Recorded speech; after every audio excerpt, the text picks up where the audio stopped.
আসসালামু আলাইকুম। দুপুর ২টা বেজে ৩০ মিনিট। আজ সোমবার। বাংলাদেশ বেতার কক্সবাজার। স্থানীয় খবরে স্বাগত জানাচ্ছি তাসলিমা খানম। ত্রয়োদশ জাতীয় সংসদ নির্বাচন ও গণভোটে অংশ নেওয়া প্রার্থীদের মনোনয়নপত্র দাখিলের শেষ দিন আজ। নির্বাচন কমিশন জানিয়েছে, সারা দেশে এখন পর্যন্ত মনোনয়নপত্র সংগ্রহ করেছেন প্রায় ৩,০০০ প্রার্থী। গতকাল কক্সবাজার এক আসনে বিএনপি মনোনীত প্রার্থী সালাউদ্দিন আহমদ জকরি উপজেলা নির্বাহী কর্মকর্তা ও সহকারী রিটার্নিং কর্মকর্তার কাছে মনোনয়নপত্র জমা দেন। এছাড়া আজ বেলা ২টা পর্যন্ত জেলা রিটার্নিং অফিসার ও জেলা প্রশাসক কার্যালয়ে কক্সবাজার ২ আসনে জাতীয় পার্টি, গণ অধিকার পরিষদ ও ইসলামী শাসনতন্ত্র আন্দোলন মনোনীত ৩ জন প্রার্থী মনোনয়নপত্র জমা দিয়েছেন। অন্যদিকে জেলার ৪ আসনের অন্যান্য প্রার্থীরা বিকেলে মনোনয়নপত্র জমা দেওয়ার কথা রয়েছে বলে জানিয়েছেন সংশ্লিষ্টরা। ঘোষিত তফসিল অনুযায়ী প্রার্থিতা প্রত্যাহারের শেষ সময় ২০ জানুয়ারি। এ সময়ের পর প্রার্থীদের তালিকা চূড়ান্ত হবে। এছাড়া প্রতীক বরাদ্দ ২১ জানুয়ারি এবং ভোট গ্রহণ ১২ ফেব্রুয়ারি। এদিকে ত্রয়োদশ জাতীয় সংসদ নির্বাচন ও গণভোটে ভোট দিতে গত ১০ দিনে বিশ্বের বিভিন্ন দেশে ৩,৭৬,৩০৯ জন প্রবাসী ভোটারের কাছে পোস্টাল ব্যালট পাঠানো হয়েছে। গতকাল পর্যন্ত এসব পোস্টাল ব্যালট প্রেরণ করা হয়েছে বলে জানিয়েছেন প্রবাসী ভোটার নিবন্ধন বিষয়ক out of country voting system and implementation প্রকল্পের টিম লিডার সালিম আহমদ খান। তিনি বলেন, দেশের মধ্যে ইন কান্ট্রি পোস্টাল ভোটের নিবন্ধনের সংখ্যা বাড়বে এবং দেশের মধ্যে সরকারি চাকরিজীবী, নির্বাচনী দায়িত্বে নিয়োজিত ব্যক্তিবর্গ ও আইনি হেফাজতে থাকা ভোটারদের নিবন্ধনের এই সংখ্যা ১০ লাখ হতে পারে। এছাড়া প্রবাসী বাংলাদেশিদের নিবন্ধন ৬ লাখের বেশি হতে পারে। দ্বিতীয় দফায় অনলাইনে আয়কর রিটার্ন দাখিলের সময় ১ মাস বাড়ানোর সিদ্ধান্ত নিয়েছে জাতীয় রাজস্ব বোর্ড এনবিআর। নতুন সিদ্ধান্ত অনুযায়ী ৩১ ডিসেম্বর থেকে রিটার্ন জমার সময় বাড়িয়ে ৩১ জানুয়ারি পর্যন্ত করা হয়েছে। গতকাল এনবিআরের সচিব মোহাম্মদ একরামুল হকের সই করা আদেশে এই তথ্য জানা গেছে।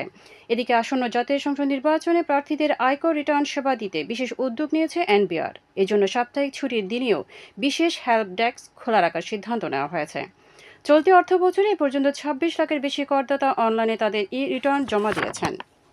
কুতুবদিয়ার বড়ঘোপ ইউনিয়নের মুরালিয়া গ্রামে অগ্নিকাণ্ডে ক্ষতিগ্রস্ত ৩ পরিবারের মাঝে ত্রাণ সামগ্রী বিতরণ করেছে উপজেলা প্রশাসন। গতকাল বিকেলে উপজেলা নির্বাহী কর্মকর্তা জামশেদ আলম রানা ক্ষতিগ্রস্ত জসিমউদ্দিন, মোহাম্মদ করিম ও শাহেদের পরিবারের মাঝে শুকনো খাবার, শীতবস্ত্র, ঢেউটিন ও ৬,০০০ টাকা করে চেক তুলে দেন। এ সময় উপজেলা প্রকল্প কর্মকর্তা ইকবাল হাসান, বড়ঘোপ ইউপি চেয়ারম্যান আনম শহীদউদ্দিন ছোটন সহ সংশ্লিষ্টরা উপস্থিত ছিলেন। গত শনিবার রাতে মুরালিয়া গ্রামে অগ্নিকাণ্ডে ৩টি বাড়ি পুড়ে যায়। এতে প্রায় ১০ লাখ টাকার ক্ষয়ক্ষতি হয়েছে বলে জানান ক্ষতিগ্রস্তরা। টেকনাফের নীলা ইউনিয়ন পরিষদের উদ্যোগে খাদ্য বান্ধব কর্মসূচির আওতায় নিম্নবিত্ত পরিবারের মাঝে চাল বিতরণ কার্যক্রম উদ্বোধন করা হয়েছে। আজ সকালে ইউনিয়ন পরিষদ কার্যালয় প্রাঙ্গণে ভারপ্রাপ্ত ইউপি চেয়ারম্যান মোহাম্মদ আলী এই কার্যক্রম উদ্বোধন করেন।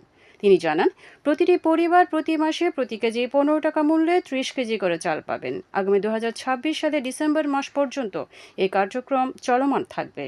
এ সময় ইউপি সদস্য, উপকারভোগী ও সংশ্লিষ্টরা উপস্থিত ছিলেন।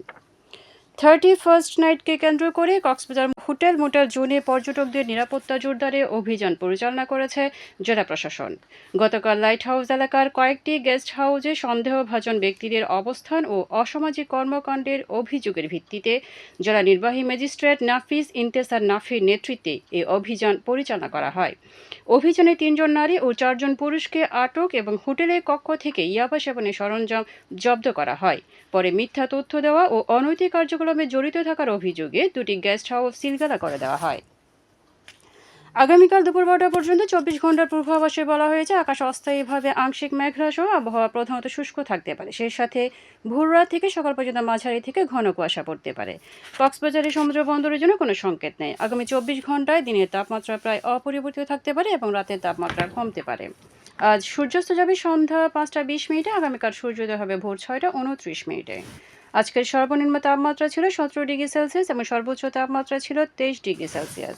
এখন জানিয়ে দিচ্ছি বাঁকখালী নদীর মোহনা সংলগ্ন এলাকার সামুদ্রিক জোয়ার ভাটার সময়সূচি। আজ ভাটা শুরু হবে সন্ধ্যা ৬টা ৮ মিনিটে, চলবে রাত ১২টা ২৯ মিনিট পর্যন্ত। জোয়ার শুরু হবে রাত ১২টা ২৯ মিনিটে, চলবে আগামীকাল সকাল ৬টা ৭ মিনিট পর্যন্ত। পুনরায় ভাটা শুরু হবে আগামীকাল সকাল ৬টা ৭ মিনিটে, চলবে দুপুর ১২টা ৪৩ মিনিট পর্যন্ত।